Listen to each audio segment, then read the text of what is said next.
देखो रक्त वाहिका क्या है? रक्त माने खून।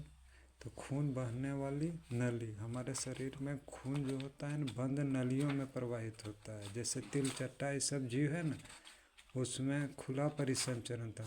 तो हमारे शरीर में जो रक्त वाहिका है वो 3 प्रकार की होती है। एक धमनी होती है, दूसरा शिरा होता है, तीसरा केशिका होता है। ठीक है, धमनी को आर्टरी कहते हैं, शिरा को वेन्स कहते हैं और केशिका को कैपिलरीज कहते हैं।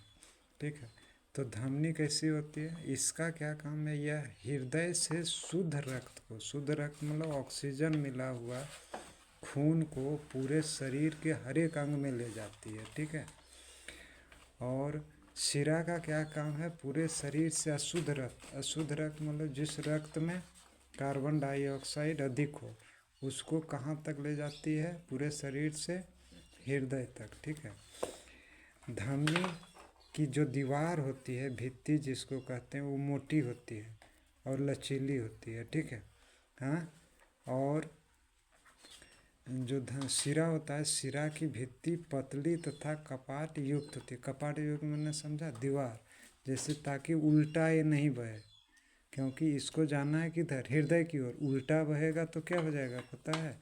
तब तो हृदय तक खून ही नहीं पहुंचेगा। ठीक है, और तीसरा जो है वो है केशिका। यह अत्यंत पतली होती है, मतलब इसका दीवार एक कोशिका बहुत कम होती है ना रे, एक कोशिका इतनी इसकी दीवार मोटी होती है। इसका मुख्य काम है कि खून में तथा आसपास की जो कोशिका है उसके बीच विभिन्न पदार्थों का निर्माण करना।